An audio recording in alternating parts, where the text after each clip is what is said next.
अस्सलाम वालेकुम, how are you aspirants. आज हमने जिस टॉपिक के बारे में पढ़ना है वो है प्रेसी राइटिंग। प्रेसी राइटिंग होता क्या है, किस सब्जेक्ट में ये आता है, उसकी कितनी इंपॉर्टेंस है, ये सब हम आज डिस्कस करेंगे। और इसके साथ साथ प्रेसी लिखते वक्त हमें किन चीज़ों का ख्याल रखना चाहिए, कौन कौन से रूल्स को फॉलो करना चाहिए, वो भी हम आज देखेंगे। अब सबसे पहले प्रेसी जो है वो किस पेपर में आती है। प्रेसी जो आती है वो है इंग्लिश कंपोजिशन के पेपर में आती है और 20 मार्क्स की प्रेसी होती है। आप अगर एक अच्छी प्रेसी लिखेंगे तो आपको उसके अप्रॉक्स 15 मार्क्स मिल जाएंगे। आपने इसको ग्रामर, रिडमेटिक एक्सप्रेशन, हर चीज़ आपने उसमें अच्छी तरीके से लिखी हुई है, वो कैब आपने ठीक यूज़ की हुई है, कनेक्टिविटी है आपके पैसेज में, कोहेरेंस है, हर व्यू को आपने जस्ट और उसके मेन थीम को एक्सप्रेस किया है, तो आप क्या है, आपको 20 में से 15-14 मार्क्स इजीली मिल जाते हैं। ठीक है। अब प्रेसी राइटिंग हर चीज़ बेस्ट हो, आपका आइडिया बेस्ट हो तभी। तो प्रेसी राइटिंग में ये है कि प्रेसी writing English grammar and composition के पेपर में आता है। 20 मार्क्स का एक पैराग्राफ होता है और आपने क्या करना होता है, उस पैराग्राफ को शॉर्ट करना होता है। ठीक है, बिल्कुल प्री साइज करके शॉर्ट करके उसको लिखना होता है। इसके लिए मैं आपको एक एग्जांपल ऐसे दे सकती हूँ। For example that you are a student of BSc. ठीक है, आप बीएससी के स्टूडेंट हैं और उसके बाद आपको एक पैराग्राफ दिया गया है। बीएससी के स्टूडेंट को जो पैराग्राफ दिया जाता है और उसको कंपेयर किया जाए कि अगर 7th के स्टूडेंट को एक पैराग्राफ दिया जाए तो दोनों में डिफरेंस होता है, क्योंकि जो पैराग्राफ बीएससी के स्टूडेंट को दिया जाता है उसमें वो कैप भी डिफरेंट होगी, एक्सप्रेशंस भी डिफरेंट होंगे, थोड़ा कॉम्प्लिकेटेड होगा, तो आइडिया को कॉम्प्लिकेटेड वेज में एक्सप्रेस किया गया होगा। लेकिन अगर हम इसके बरक 6 और 7 के स्टूडेंट को देखें, उनको जो पैराग्राफ दिया जाएगा वो बिल्कुल सिंपल होगा, क्लियर होगा, शॉर्ट लाइंस होंगी, उसमें भी जस्ट मेन थीम्स होंगी, आइडियाज़, तो सारा एक्सप्रेस किया जाएगा। तो इन शॉर्ट आपने क्या करना है कि जो पैराग्राफ एक बीएससी के स्टूडेंट को दिया गया है, आपने उसको इतना सिंपल करना है कि एक 7th ग्रेड का स्टूडेंट है उसको अंडरस्टैंड कर सके, उसको समझ सके, देखे कि उस पैराग्राफ के अंदर मेन आइडिया क्या है, मेन थीम क्या है और किस तरह उन्होंने उस आइडिया के थ्रू सिंपल वर्ड्स को, सिंपल वोकैब को यूज़ करके अपने जो उनका व्यूज़ है उनका एक्सप्रेस किए। तो ये होता है सिंपल प्रेसी राइटिंग। नाउ हम देखेंगे कि प्रेसी राइटिंग के कुछ रूल्स, प्रेसी राइटिंग होती क्या है। ओके, अप्रेसी और a precis a French word pronounce precis connected with the English word precise. अब जो प्रेसी होती है वो इंग्लिश वर्ड प्रीसाइज से कनेक्ट होती है। प्रीसाइज मतलब क्लियर, शॉर्ट, एक मुख्तसर सी होती है, तो उसको हम क्या कहते हैं, प्रेसी को रिलेट करते हैं, होता ये एक फ्रेंच वर्ड है। ठीक है। अब उसके बाद प्रेसी क्या होती है, प्रेसी एक समरी होती है। आपको कोई पैराग्राफ दिया गया है, आपने उसमें अपने थॉट्स ऐड नहीं करने, जो पैराग्राफ उन्होंने दिया है आपने जस्ट उसकी एक समरी बयान करनी है, शॉर्ट वे में आपने बताना है कि इस पैराग्राफ के अंदर क्या एक्सप्लेन किया गया है। और जो प्रेसी राइटिंग का प्रोसेस होता है उसको हम समराइजिंग भी कह देते हैं। प्रेसी writing is an exercise in compression. ये कॉम्प्रेशन के अंदर एक एक्सरसाइज होती है। इसमें क्या होता है, हमने इख्तिसार करना होता है, मुख्तसर करना होता है, तो ये है कि exercise in compression. A précis is the gist or the main theme of a passage expressed in as a few words as possible। तो एक्सप्रेस प्रेसी होती क्या है, ये इन शॉर्ट एक थीम होती है किसी भी पैसेज की। मेन आइडिया क्या है, मेन पैसेज का मतलब क्या है, जस्ट क्या है, तो ये सारी चीज़ें हमने क्या करनी होती है, उसको थोड़े थोड़े वर्ड्स में सिंपल वे में एक्सप्रेस करना होता है कि एक पैराग्राफ दिया गया है, उसका मतलब क्या है, उसका मेन थीम क्या है और उस थीम के बारे में। प्रेसी में मोस्टली दो चीज़ें देखी जाती हैं, एक क्या होता है, सब्जेक्ट क्या है। ठीक है, प्रेसी में जो देखी जाती हैं वो दो चीज़ें हैं। ठीक है, एक हमारे पास प्रेसी का सब्जेक्ट क्या है, किस चीज़ के बारे में वो प्रेसी लिखी गई है। दूसरा ये है कि उस सब्जेक्ट के बारे में लिखा क्या गया है, सब्जेक्ट के बारे में बात क्या की गई है। तो ये चीज़ें, दो चीज़ें हम जो है प्रेसी में देखते हैं। नेक्स्ट देखें, नेक्स्ट प्रेसी क्या होनी चाहिए, ल्यूसिड होनी चाहिए, क्लियर होनी चाहिए, सक्सेंट होनी चाहिए, मतलब उसमें कंप्लीट आइडिया फुल होना चाहिए। जो आइडिया उन्होंने दिया हुआ है आपने कोई भी चंक्स नहीं उठाने, कोई फ्रेजेस नहीं उठाने, आपने कंप्लीट आइडिया एक्सप्रेस करना है। और प्रेसी फुल होनी चाहिए, मतलब उसमें क्या होने चाहिए, including all the essential points, उसमें सारे इंपॉर्टेंट पॉइंट्स होने चाहिए, so that anyone on reading it may be able to grasp the main point and general effect of the passage summarise. So that कि जब भी कोई उसको रीड करे, ये नहीं कि आपके पास कोई पैराग्राफ आ गया है, आपने उसको उसकी तरतीब को फॉलो नहीं किया, आपने कनेक्टिविटी को फॉलो नहीं किया, पैराग्राफ आपने रीड कर लिया, आपने फर्स्ट वाली लाइन पहले लिख दी है, उसको शॉर्ट करके आपने एक्सप्रेस कर दिया, फिर आपने सेंटर से कुछ लाइनें उठा ली हैं, इस तरह आपने नहीं करना। आपने क्या करना है, एक कोहरेंस को फॉलो करना है, कनेक्टिविटी को वन बाय वन, पहले आपने फर्स्ट लाइन को देख लिया, सेकंड को देख लिया, थर्ड देख लिया, इस तरह आपने उनको क्या करना है, कनेक्ट करना है सब लाइन को, अब सब लाइन्स को आपस में, सो दैट कि वो जो पढ़ने वाला है, जो उसको एग्जामिनर है या कोई भी उसको रीड करे, उस तक उसका मेन जो पैसेज का समरी की है, जो आपने उसका मेन आइडिया उस तक पहुँचे कि आपने उस पैसेज के अंदर क्या एक्सप्रेस किया है, क्या आपने आइडिया दिया है, और ये पैसेज है किसके मुतालिक। नेक्स्ट देखें, प्रेसी writing must not B confused with paraphrasing. प्रेसी writing को हमने कन्फ्यूज़ नहीं करना किससे, पैराफ्रेजिंग से। अब पैराफ्रेजिंग क्या होता है? A paraphrase should reproduce on not only the substance of the passage but also all its detail. It will therefore be at least as long as and probably longer than the original. यहाँ पे उन्होंने paraphrase के बारे में बताया हुआ है कि पैराफ्रेज होता है क्या। पैराफ्रेज में क्या होता है कि ना सिर्फ पैसेज को देखा जाता है, बस उसकी हर एक डिटेल को देखा जाता है, हर एक डिटेल को ऐड किया जाता है। और दूसरी चीज़ होती है पैराफ्रेज की लेंथ। ठीक है, पैराफ्रेज की जो लेंथ होती है वो ओरिजिनल पैसेज से ज़्यादा होती है, तो हमने क्या करना होता है, probably longer than the original passage. Paraphrase में क्या करना होता है, हमारे पास अगर कोई पैरा है, हमने उसको या फिर कोई लाइन से हमने उसको पैराफ्रेज करना है, तो हमने ना सिर्फ उसका ओरिजिनल आइडिया लिखना है, ओरिजिनल पैसेज का लिखना है, बट उसमें हर एक डिटेल को ऐड करना है, और ये है कि उसकी जो लेंथ होगी वो ओरिजिनल पैसेज से ज़्यादा होगी। लेकिन प्रेसी क्या है, प्रेसी को हमने जितना हो सके उतना शॉर्ट लिखना है ओरिजिनल पैसेज से। ओरिजिनल पैसेज को हमने क्या करना है, उसमें से अननेसेसरी चीज़ों को ओमिट करते जाना है, उसके बाद सिलेक्शन करनी है, रिकन्स्ट्रक्ट करना है, मोल्डिंग करनी है। तो ये है कि हमने क्या करना है, ओरिजिनल पैसेज से उसको शॉर्ट करना है। हमने इसमें सिर्फ और सिर्फ मेन थीम को एक्सप्रेस करना है, सारी की सारी अनइम्पॉर्टेंट डिटेल्स को बाइट कर देना है, तराशना है पैसेज को। As the style of writers differ for being concise and some diffuse, no rigid rule can be laid down for the length of a precis. अब कुछ राइटर्स के स्टाइल जो होते हैं वो कंसाइज होते हैं, कुछ के डिफ्यूजिव होते हैं। तो क्या करते हैं, प्रेसी की लेंथ के बारे में कोई एक रिजिड रूल नहीं दिया गया। रिजिड रूल का मतलब ये है कि ये नहीं कहा गया कि प्रेसी हमेशा 100 वर्ड्स की होगी या प्रेसी हमेशा 200 वर्ड्स की होगी। हर राइटर का स्टाइल डिफरेंट होता है, हर पैसेज का स्टाइल डिफरेंट होता है। कुछ पैसेज की प्रेसी 50 वर्ड्स में भी कंप्लीट हो जाती है, बट कुछ जो पैसेज होते हैं उनकी प्रेसी हमें 100 वर्ड तक या 300 वर्ड तक ले जानी पड़ती है। तो ये डिपेंड करता है कि आप किस राइटर की प्रेसी कर रहे हैं, राइटर ने क्या लिखा है, किस बारे में पैसेज है। इसीलिए प्रेसी की लेंथ के बारे में कोई भी रिजिड रूल नहीं है। आपने सिर्फ और सिर्फ जो ओरिजिनल पैसेज है उसकी 1/3 लेंथ करनी है।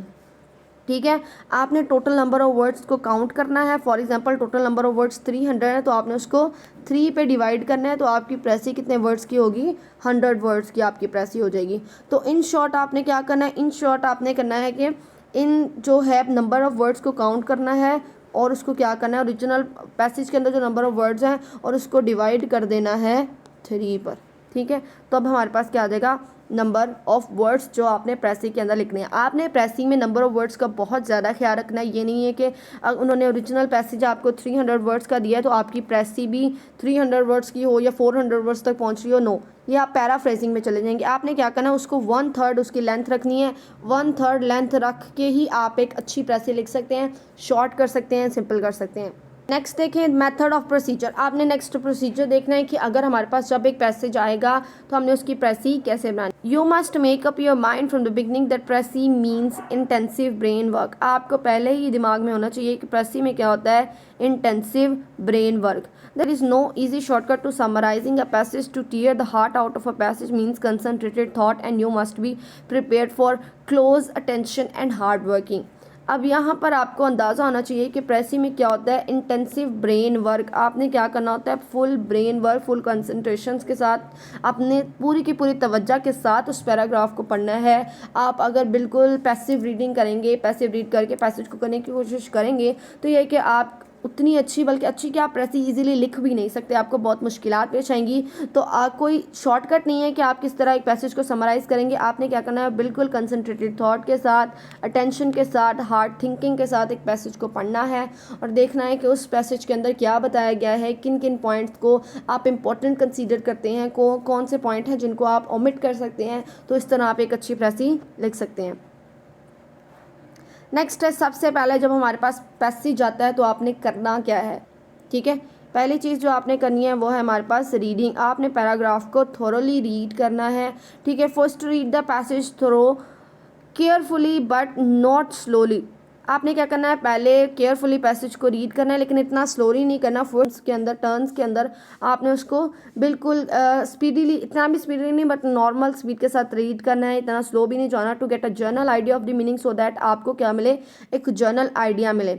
If one reading is not sufficient to give you clearly, read it over again and again. अगर एक रीडिंग में आपके पास प्रॉपर आइडिया नहीं आ रहा है तो आप उसको बार बार रीड करें, अगेन एंड अगेन रीड करें, सो दैट कि आपको अंदाज़ा हो जाए ये पैसेज किस चीज़ के बारे में है।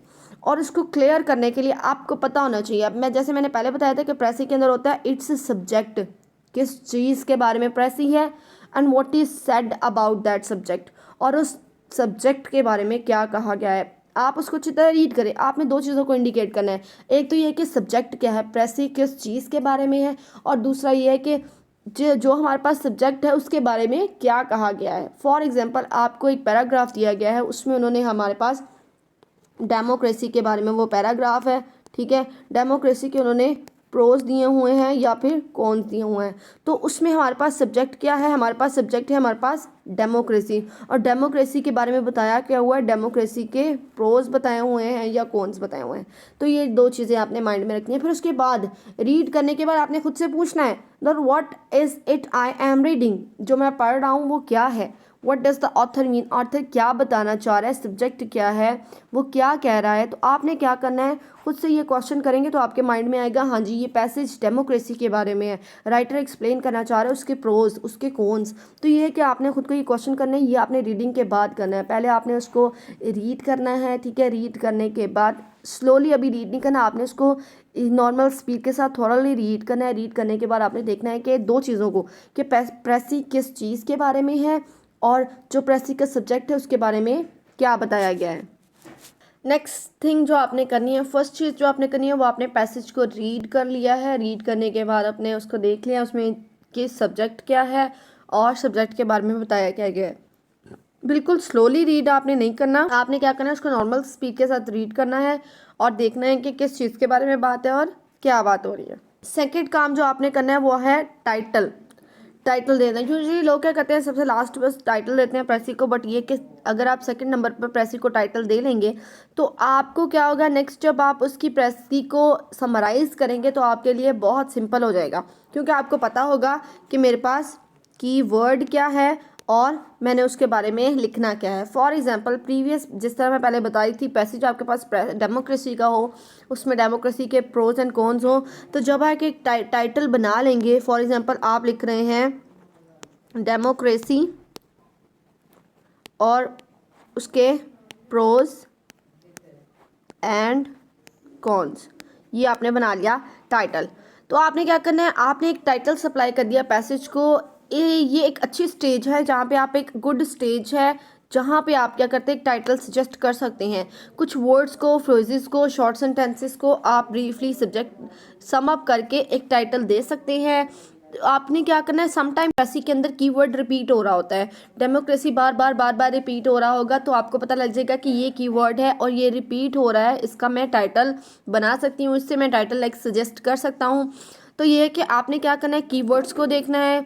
आपको कीवर्ड्स या तो पैसेज के बिगनिंग में मिलेंगे या फिर पैसेज के एंड पे मिल जाएंगे। उन कीवर्ड्स को मींस कि आपने सब्जेक्ट देखा है, कीवर्ड क्या है और इस सब्जेक्ट के बारे में बताया क्या हुआ है, इन दोनों को जोड़ के आप एक अच्छा टाइटल बना सकते हैं। The effort to find suitable title at this stage will help you to define in your mind exactly what the subject is or the main theme of the passage. आपने जब एक टाइटल बना लिया है तो आपके माइंड में एक मैप बन गया है कि हमारे पास एक चीज़ क्या है और उसके बारे में बताया क्या हुआ है, थीम क्या है और पैसेज के अंदर एक्सप्लेन क्या किया गया है। नेक्स्ट देखिए, आपने पहले में रीड कर लिया सिंपल थॉरली, सब्जेक्ट देख लिया, सब्जेक्ट के बारे में बताया क्या है। सेकंड स्टेप में आपने क्या कर लिया, टाइटल देख लिया है। टाइटल लास्ट में नहीं है कि आप सेकंड सब्जेक्ट में भी बनाए, सेकंड स्टेप में बनाई है कि आपको फैसिलिटी हो जाती है कि अगर आप सेकंड स्टेप के अंदर एक टाइटल बना लेंगे, वो टाइटल आपको गाइड करता रहेगा हर स्टेप पे, कहीं आपकी कनेक्टिविटी ख़त्म तो नहीं हो रही, कहीं आप उस टाइटल से हट तो नहीं रहे, आप कुछ और तो नहीं ऐड करें, कुछ गलत तो नहीं ऐड करें, ये आपकी हेल्प करेगा। थर्ड आपने करनी है फर्दर रीडिंग। फर्दर रीडिंग अब ज़्यादा ज़रूरी हो चुकी है डिटेल अंडरस्टैंड करने के लिए, मेन आइडिया क्या है उसको देखने के लिए आपने क्या करना है, अब sentence by sentence, word by word, हर चीज़ को बिल्कुल स्लो रीडिंग करनी है आपने इस स्टेप पे। फर्स्ट स्टेप पे आपने नॉर्मल रीडिंग की थी, इस स्टेप के अंदर आप क्या करेंगे, एक स्लो रीडिंग करेंगे। तो word by word, sentence by sentence आपने देखनी है। अगर किसी भी लफ्ज़ का मीनिंग आपको क्लियर नहीं है, जैसे मैंने जीआरई करते वक्त आपको बताया था कि जीआरई की वो कैब आप देखेंगे आपके हर स्टेप पे काम आएगी। आप कॉम्प्रिहेंशन पैराग्राफ करें, आप प्रेसी करें, आप ट्रांसलेशन करें, तो आपके क्या है जीआरई की जो वो कैब आप कर रहे हैं, वो कैब के जो न्यू वर्ड आप लर्न कर रहे हैं वो आपके हेल्पफुल होंगे। तो आपने क्या करना है, अगर किसी भी वर्ड का मीनिंग आपको क्लियर नहीं है आप उसको डिक्शनरी से देखें, क्योंकि हर वर्ड की जो स्टडी होती है वो बहुत ज़्यादा ज़रूरी होती है। हर फ्रेज, हर सेंटेंस, इवन कि एक सिंगल वर्ड भी प्राइम इंपॉर्टेंस का होता है, क्योंकि एक लफ्ज़ की मिसअंडरस्टैंडिंग आपके पूरे पॉइंट को गलत कर सकती है। सो अगर तो आप जनरली एक प्रैक्टिस में कर रहे हैं, आपकी अभी वोकैबुलरी इतनी स्ट्रांग नहीं है, तो आप डिक्शनरी से फ़ौरन उसका मीनिंग देखें कि इस वर्ड को यहाँ पे जो प्लेस किया गया है उसका मीनिंग क्या है, वो क्यों और किस तरह यहाँ पे यूज़ हो रहा है। ठीक है, तो आपने अब आप थर्ड स्टेप के अंदर आपने फर्स्ट स्टेप में आपने इसको नॉर्मलाइज्ड रीडिंग की, सेकंड स्टेप में आपने इसको टाइटल्स टेस्ट किया, थर्ड में आपने क्या किया, उसको एक स्लोली उसको रीड किया, sentence by sentence and word by word, हर एक चीज़ को आपने देखा, अंडरलाइन किया। राइटिंग ऑफ ड्राफ्ट, आपने क्या करना है, जब आपने उसको तीनों स्टेप्स को कंप्लीट कर लिया तो दूसरी तरफ आ जाए, अब आप राइटिंग की तरफ आ जाए। रीडिंग वाला काम आपका हो गया, अब आपने क्या करना है, माइंड में उसको प्रोसेस करके उसको लिखना है एक रफ ड्राफ्ट। प्रेसी को जब भी किया जाता है तो एक आपको पैराग्राफ दिया गया है, आपने पेपर के ऊपर आपको पैराग्राफ दिया गया है, आपने क्या करना है, उसको पहले रफ ड्राफ्ट में कन्वर्ट करना है।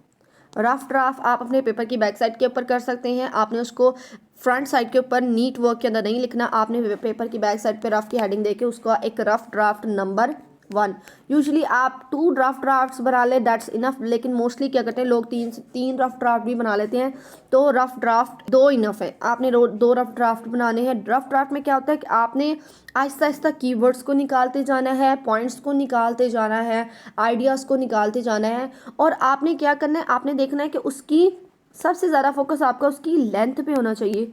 आपकी लेंथ तो ठीक जा रही है, आप जो लेंथ उन्होंने सजेस्ट की है उससे बाइट तो नहीं जा रहे, एक्सटेंड तो नहीं कर ले, आपकी लेंथ ओरिजिनल पैसेज से ज़्यादा तो नहीं हो रही।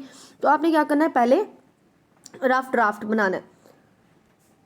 Okay, now you should be ready to attempt the writing of the precis. अब आप लिखने के लिए तैयार है, आपने रीडिंग के सारे स्टेप कंप्लीट कर लिए हैं, अब आप राइटिंग के स्टेप्स पे आ गए हैं।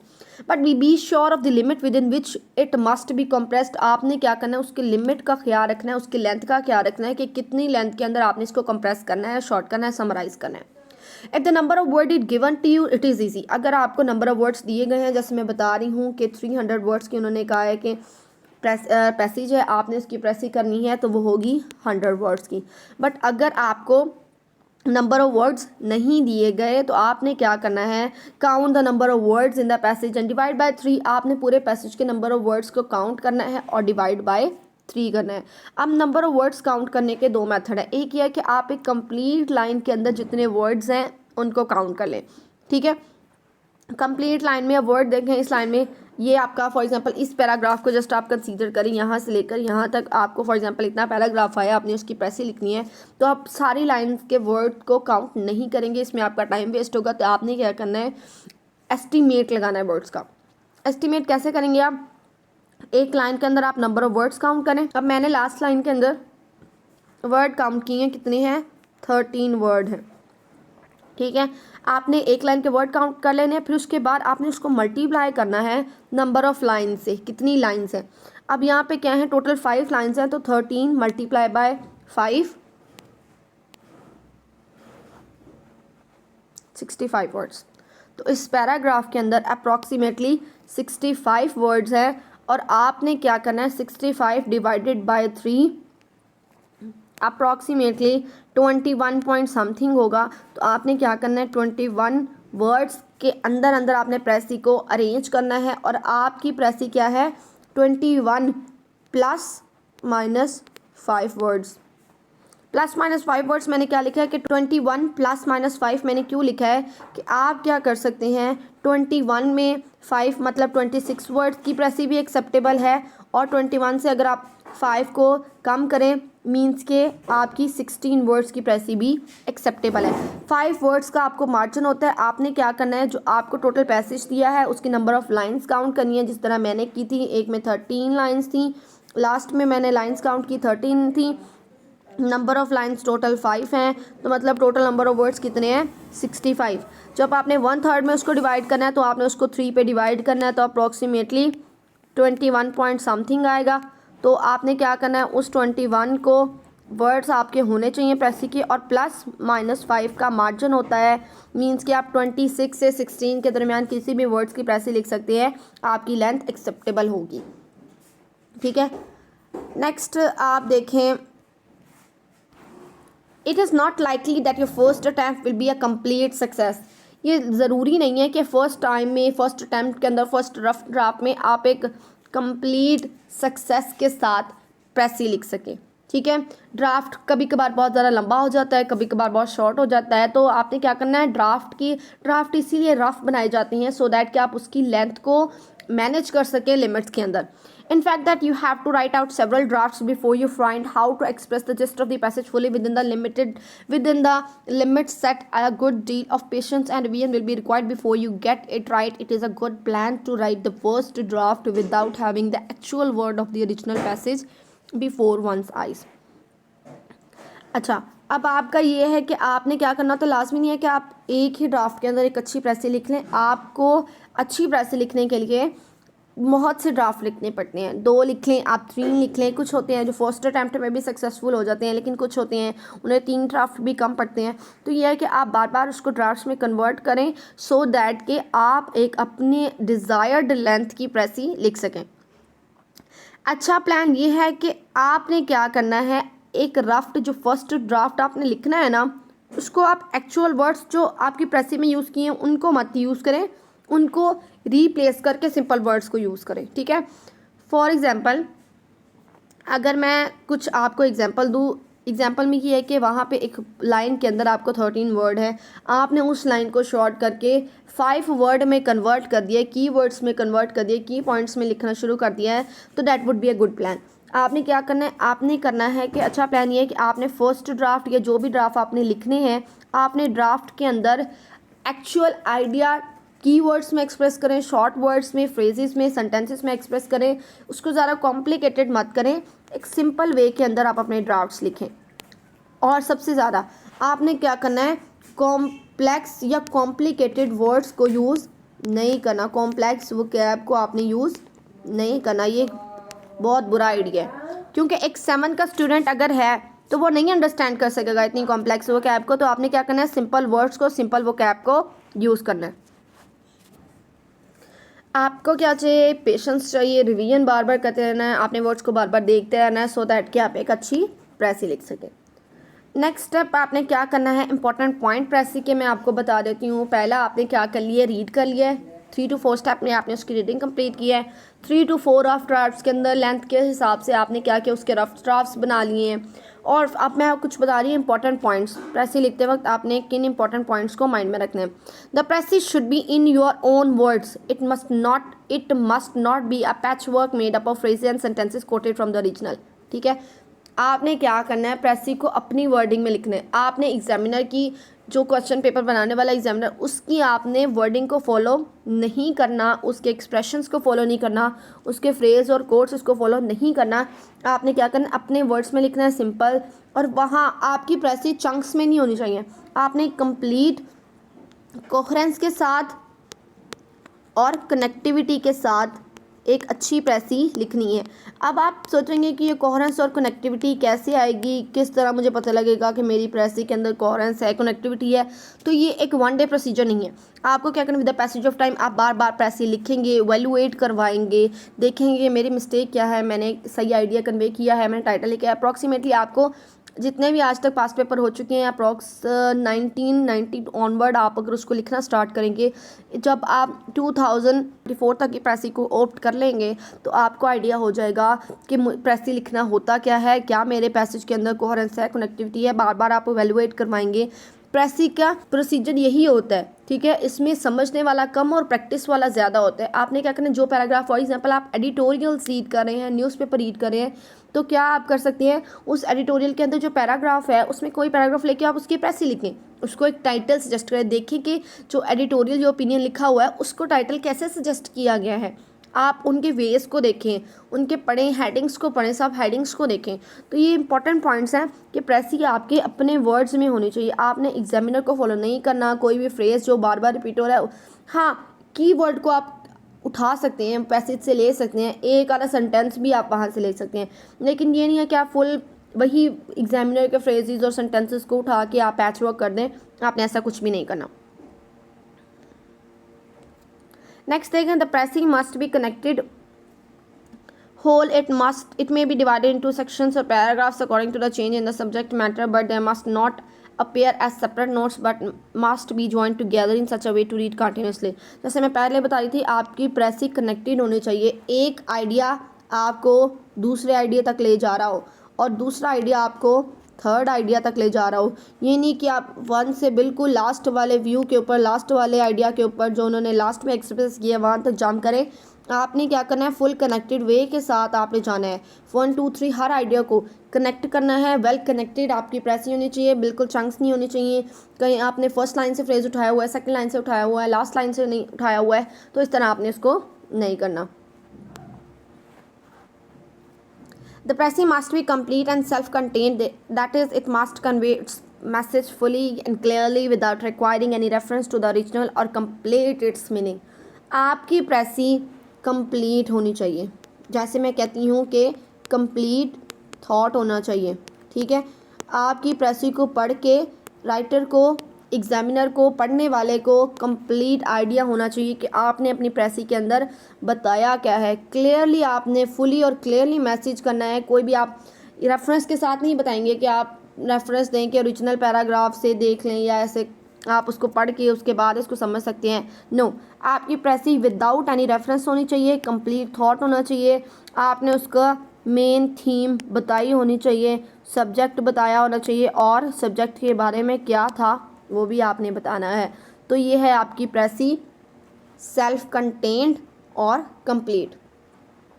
It is only registered main purpose और general meaning of the passage which you have to express. इसमें मेन आइडिया देखना है, मेन पर्पस क्या है।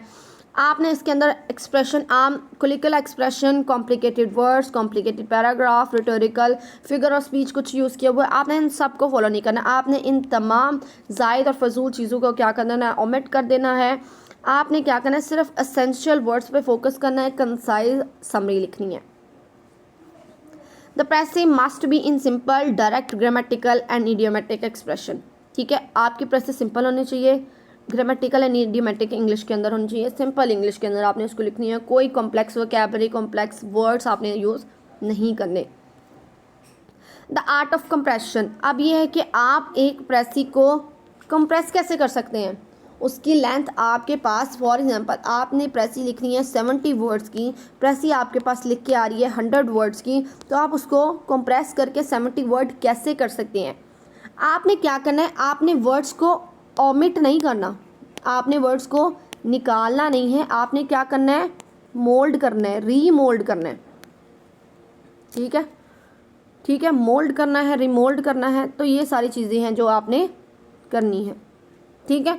अब ये है in condensing aim rather at remoulding than at mere omissions, we may omit mere repetitions, illustrations and examples, but we may change figure of speech into literal expression, compress wordy sentences and alter phrases to words. अब हम इसमें क्या क्या कर सकते हैं, हमने क्या करना है, निकालना नहीं है उन वर्ड्स को। हाँ, कुछ वर्ड्स ऐसे जिनको हम ओमिट कर सकते हैं, कुछ एग्जाम्पल सेंटेंसेस उनको हम निकाल सकते हैं, बट ये कि आपने रीमॉडलिंग करनी है, आपने वर्ड को मोल्ड करना है, ठीक है।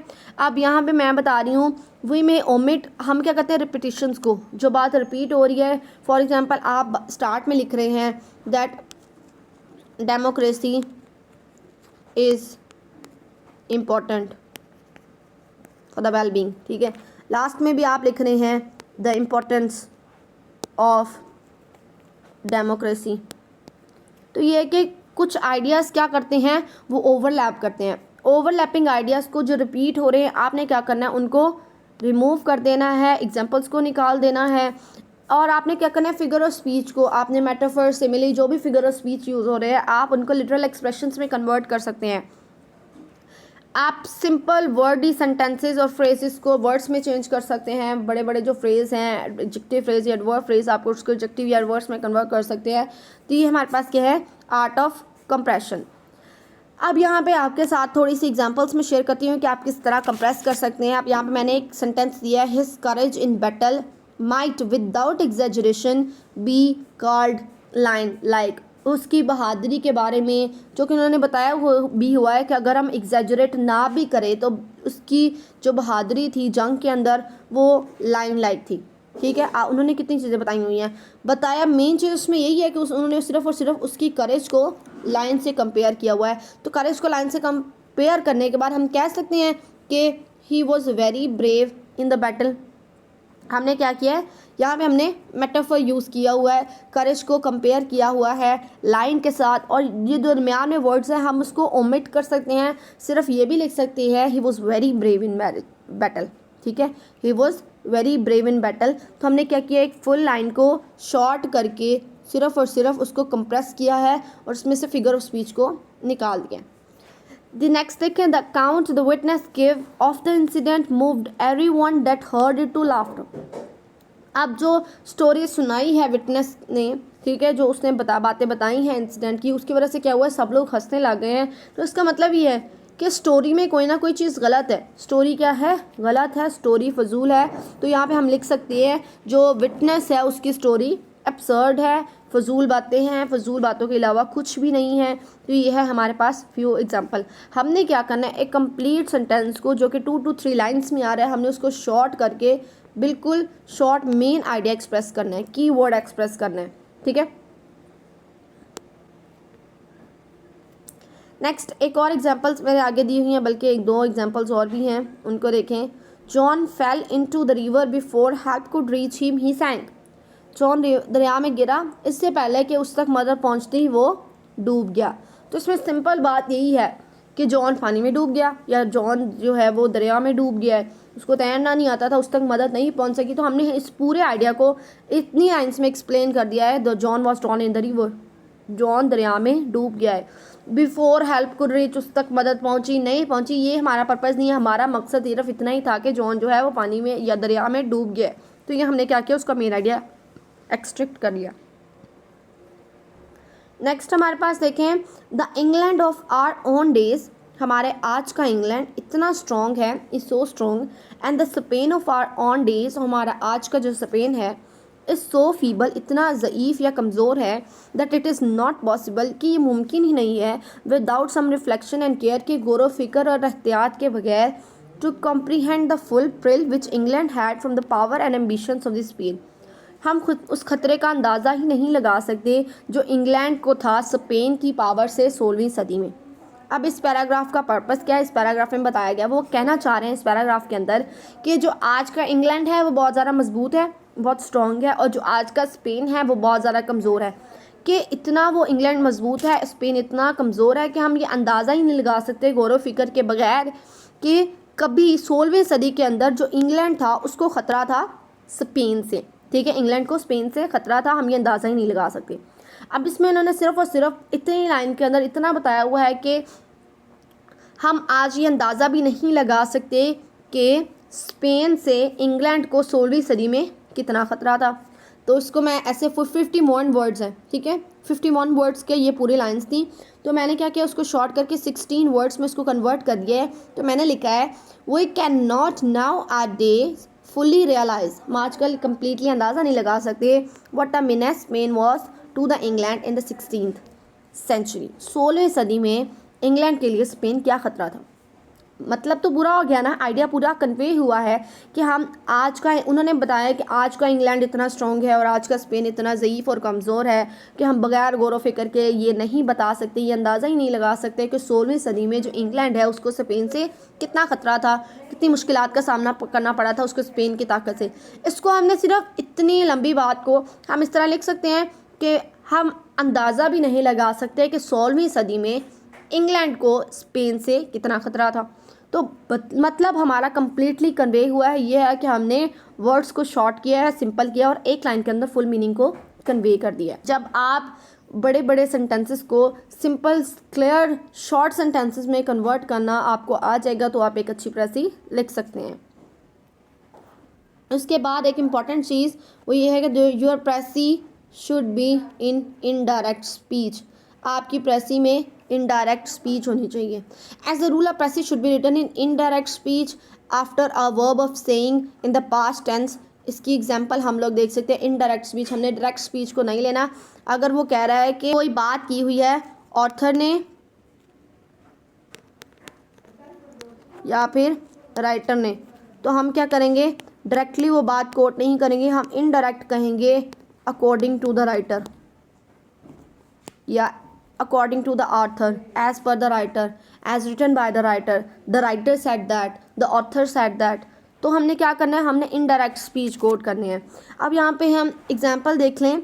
whether we look at the intrinsic value of our literature or at the particular situation of this country, we shall see the strongest reason to think that all the foreign tongues, the English tongue is that which would be most useful to our native subjects maculae।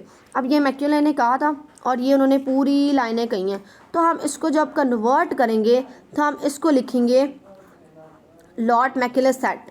हमने क्या किया, direct speech नहीं ली, हमने उसको indirect में convert कर दिया है। अब उन्होंने क्या कहा था, अगर हम हमारे लिटरेचर की इंट्रिंसिक वैल्यू की तरफ देखें या किसी पार्टिकुलर कंट्री की पार्टिकुलर सिचुएशन के बारे में देखें, we shall see the strongest reason to think, हमें ये सोचने पर मजबूर करती हैं कि तमाम फॉरेन लैंग्वेज में that of all foreign tongues the English tongue is that which would be the most useful to our native subjects. तो इंग्लिश की इंपॉर्टेंस के बारे में उन्होंने बताया मैक्यूले ने, तो हम इसको ऐसे कन्वर्ट कर सकते हैं लॉर्ड मैक्यूले सेड। तो हमने फिलहाल आप इस पैसेज पे फोकस नहीं करें, आप यहाँ पे देखें उन्होंने क्या किया हुआ है, इनडायरेक्ट स्पीच को कोट किया हुआ है। लॉर्ड मैक्यूले सेड या फिर अकॉर्डिंग टू लॉर्ड मैक्यूले या फिर एज पर Lord Macaulay, as Lord Macaulay said. तो हमने क्या करना है, डायरेक्ट स्पीच को यूज़ नहीं करना, हमने इनडायरेक्ट स्पीच को यूज़ करना है। The writer said, according to the writer.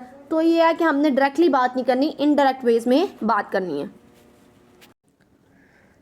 अब जिस तरह हमने 2 मेजर स्टेप्स को कंप्लीट कर लिया, रीडिंग के रूल्स कर लिए, रीडिंग किस तरह करनी है, राइटिंग के कर लिए, रफ ड्राफ्ट्स कर लिए। अब थर्ड पे हमने क्या करना है, हमने करनी है रिवीजन। ठीक है, जब आप अपना फाइनल ड्राफ्ट बना लेंगे तो आपने केयरफुली रिवाइज करना है। अपनी फेयर कॉपी पर लिखने से पहले आपने उसकी लेंथ को इंश्योर करना है कि लिमिट्स के मुताबिक आपने उसको कर लिया है कि नहीं। ठीक है, आपने उसको ओरिजिनल पैसेज के साथ कंपेयर करना है, देखना है कि आपने कोई इंपॉर्टेंट पॉइंट मिस तो नहीं कर दिया, आपकी प्रेसी वेल कनेक्टेड है, आपकी कोई स्पेलिंग मिस्टेक तो नहीं है, आपकी कोई ग्रामर प्रोनाउंसिएशन या इडियम की मिस्टेक तो नहीं है। तो आपने क्या करना है, नेक्स्ट स्टेप में उसको रिवाइज करना है। फिर आपने उसको फेयर कॉपी के ऊपर नीटली लिख लेना है और एक टाइटल सजेस्ट कर देना है, जो आपने चूज़ किया है उस टाइटल को लिख देना है। नेक्स्ट देखिए, अब मैं आपको शॉर्ट बता देती हूँ, सम अप करके बता देती हूँ कि हमने आज की पैसेज में या किसी भी पैसेज की प्रेसी करने के वक्त हमने किन चीज़ों को माइंड में रखना है और कौन कौन से रूल्स को फॉलो करना है।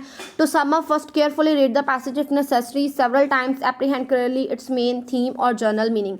तो सबसे पहले आपने क्या करना है, सबसे पहले पैसेज को रीड करना है, बहुत दफ़ा रीड करना है, सेवरल टाइम्स उसको रीड करना है, क्लियरली उसकी मेन थीम देखनी है, उसका जर्नल मीनिंग देखना है। तो फर्स्ट स्टेप हमारे पास क्या आएगा, रीडिंग। जब भी हमारे पास कोई चीज़ आएगी तो हमने उसकी पहली चीज़ हमने क्या करनी है, उसकी रीडिंग। सेकंड देखिए, examine the passage in detail to make sure of the meaning of each sentence, phrase and word. Second में भी हमने क्या करना है, उसको एग्जामिन करना है, हर चीज़ को, हर मीनिंग को, हर फ्रेज को, हर सेंटेंस को हमने क्या करना है, गौर से देखना है, पैसेज की डिटेल्स के ऊपर फोकस करना है। आपने उसको अच्छी तरह रीड कर लिया है, अब आप क्या करेंगे, उसको एक शॉर्ट टाइटल दे लेंगे। टाइटल आप उसके थर्ड स्टेप पे भी दे सकते हैं, वो टाइटल आपको एज अ गाइडर के तौर पर काम करेगा, हर स्टेप के ऊपर आप उससे हेल्प ले सकते हैं। तो आप उसको एक टाइटल प्रोवाइड करेंगे, सजेस्ट करेंगे। फोर्थ में हमने क्या करना है, select and note down the important points. आपने इंपॉर्टेंट पॉइंट रीड करने हैं, एक्सप्रेशंस देखने हैं, जो कि मेन थीम के एक्सप्रेशन के लिए ज़रूरी हैं। तो हमने क्या किया है, ये हमने सारे प्रोसीजर्स किए हैं रीडिंग्स के अंदर। टाइटल दे लिया, रीड कर लिया, स्लो रीडिंग की, फिर उसके बाद नॉर्मल रीडिंग की। सबसे पहले हमने नॉर्मल रीडिंग की, मेन सब्जेक्ट देख लिया और उसका सब्जेक्ट के बारे में बताया क्या हुआ है वो देख लिया। फिर उसके बाद स्लो रीडिंग की, स्लो रीडिंग के बाद हमने उसका टाइटल देखा क्या था, टाइटल के बाद हमने उसके इम्पॉर्टेंट पॉइंट्स को देखा। तो ये सारी चीज़ें हमने कंप्लीट कर ली। नेक्स्ट हमारे पास आता है note the length of the number of words. आप अपने किस चीज़ का बहुत ज़्यादा ख्याल रखना है, वो है उसकी लेंथ। नंबर ऑफ वर्ड्स को देखना है फर्स्ट ड्राफ्ट के अंदर, सेकंड ड्राफ्ट के अंदर और फाइनल ड्राफ्ट तक आपके नंबर ऑफ वर्ड्स एडजस्ट हो जाने चाहिए।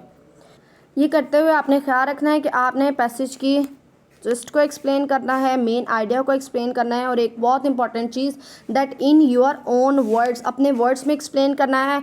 आपने डायरेक्ट पैसेज को, चंक्स को पैराग्राफ से उठा के अपने पैसे में नहीं लिखना है, आपने उसको कॉन्डेंस करना है, मोल्ड करना है, मिशंस भी करनी है और कनेक्टेड प्रेसी लिखनी है। एक और चीज़, आपने अपनी तरफ से अपना ओपिनियन, अपनी राय नहीं बतानी, ठीक है, अपना ओपिनियन नहीं बताना, कोई कमेंट नहीं करना। आप राइटर से एग्री कर रहे हैं या एग्री नहीं कर रहे, आप डिसएग्री हैं, जो राइटर बता रहा है वो आपकी नज़र में ठीक है नहीं, आपने उसके बारे में कुछ नहीं कहना। आपने अपना ओपिनियन, अपने कमेंट्स, कोई भी चीज़, कोई फैक्ट्स, कोई फिगर, कुछ भी अपनी तरफ से ऐड नहीं करना। सिर्फ उतना ही लिखना है जितना उस राइटर ने बताया हुआ है, जितना पैराग्राफ के अंदर दिया हुआ है। अपनी तरफ से आप एक भी वर्ड उसमें ऐड नहीं करेंगे। कुछ लोग क्या होते हैं कि वो क्या करते हैं, राइटर के ओपिनियन से एग्री नहीं करे होते तो वो क्या करते हैं, अपना ओपिनियन ऐड करना शुरू कर देते हैं। आपने ऐसा नहीं करना। जो भी है प्रेसी के अंदर आपने अपना ओपिनियन नहीं देना, सिर्फ उतना ही लिखना है जितना पैराग्राफ के अंदर दिया हुआ है। लास्ट में आपने उसको रिवाइज करना है, केयरफुली देखना है, ओरिजिनल पैसेज के साथ कंपेयर करना है, इंपॉर्टेंट पॉइंट्स को देखना है, उसकी लेंथ के ऊपर फोकस करना है। अगर आपकी कोई स्पेलिंग मिस्टेक है, ग्रामर मिस्टेक है, हर चीज़ को आपने देखना है। ये भी देखना है कि वो इनडायरेक्ट लैंग्वेज के अंदर है। लास्ट पॉइंट ये है कि आपने उसको नीटली लिख लेना है फेयर कॉपी के ऊपर और एक हेडिंग के अंदर। तो ये आपके कुछ स्टेप्स थे जो आपने प्रेसी राइटिंग के अंदर फॉलो करने थे। उन स्टेप्स को मैं आपके साथ रिवाइज भी कर देती हूँ। उन स्टेप्स को, पहली चीज़ें जो आपने करनी है वो है रीडिंग्स की कुछ रूल, ठीक है। सेकंड चीज़ों में आपके पास आते हैं राइटिंग, ठीक है, और थर्ड चीज़ में आपके पास आती है रिवीजन। इन तीनों चीज़ों को आपने बहुत ज़्यादा ख्याल रखना है। रीडिंग के अंदर मैं आपको कुछ स्टेप्स बता देती हूँ। रीडिंग के स्टेप्स में आप देख लें कि अगर आप रीडिंग के स्टेप्स को फॉलो करेंगे तो सबसे पहले आपने करनी है नॉर्मल रीडिंग। आपने ईजिली उसको रीड करना है। नॉर्मल रीडिंग के बाद आपने उसका सब्जेक्ट देखना है कि उसमें सब्जेक्ट क्या है और सब्जेक्ट के बारे में बताया क्या हुआ है, ठीक है। क्वेश्चन मार्क मैं इसलिए लगा रही हूँ कि आपको पता लगे कि व्हाट इज़ गिवन या what is said about the subject, subject के बारे में बताया क्या हुआ है। सेकंड में आपने क्या करना है, टाइटल दे देना है रीडिंग के अंदर ही। और थर्ड में आपने क्या करना है, उसको स्लो रीडिंग करना है वर्ड बाय वर्ड और अंडरलाइन करना है इंपॉर्टेंट वर्ड्स के, इंपॉर्टेंट एक्सप्रेशंस को। रीडिंग के बाद आपका स्टेप आ जाएगा राइटिंग का। राइटिंग में आपने क्या करना है, ड्राफ्ट्स बनाने हैं, ठीक है, रफ ड्राफ्ट्स बनाने हैं। आपने एक्सप्रेशंस का ख्याल रखना है और उसके बाद कोटेशंस वगैरह का, इंटरेक्ट स्पीच का, इन सब चीज़ों का ख्याल रखना है। और लास्ट चीज़ जो आपने करनी है वो है रिवीजन और कंपैरिजन। रिवीजन करके, कंपेयर करके, इंपॉर्टेंट इन्फॉर्मेशन सबको देख के आपने क्या करना है, एक प्रेसी को लिख देना है। इन प्रेसीज के रूल्स को पढ़ के। और एक और चीज़, आपने सबसे ज़्यादा किस चीज़ का ख्याल रखना है कि प्रेसी जो है वो आपकी ओन वर्ड्स में हो, ठीक है। आपकी प्रेसी क्या हो, आपके own words. You should write this precis in your own words. और सेकंड आपने क्या करना है, प्रेसी की लेंथ के बारे में आपने बिल्कुल भी कॉम्प्रोमाइज़ नहीं करना। आपने +-5 वर्ड्स तो आपके हो सकते हैं, जितनी आपको लेंथ प्रिस्क्राइब की गई है, डिस्क्राइब की गई है, सजेस्ट की गई है, उससे 5 वर्ड ज़्यादा या 5 वर्ड कम ज़रूर लिख सकते हैं, लेकिन आप क्या है, आपने उसकी लेंथ का ख्याल रखना है। That's all about today. प्रेसी writing के बहुत से रूल्स और उसको कैसे लिखना है, ये सारे प्रोसीजर मैंने आपके साथ डिस्कस किया है। प्रेसी आपको ये रूल्स को सुनने से समझने से आपको एक आइडिया तो हो जाएगा प्रेसी कैसे लिखते हैं, लेकिन असल जो प्रेसी आपने लिखनी है वो आपके माइंड की क्रिएशंस होगी, आपके थॉट की प्रोसेशंस होगी कि आप किस तरह थॉट को प्रोसेस करते हैं। आप मेरी बातों को इतना समझे हैं, इसको सुनने के बाद आप अगर फ़ौरन किसी एक पैसेज की प्रेसी कर सकते हैं, दैट्स वेल एंड गुड। आप उस प्रेसी को लिखें और अगर आपको कोई क्वेश्चन हो तो आप मुझसे पूछ सकते हैं। Thank you so much, that's all about today. और आपको अगर कोई भी क्वेश्चन हो तो कमेंट सेक्शन में आप पूछ सकते हैं। That's all about today. Thank you so much. अल्लाह हाफिज़।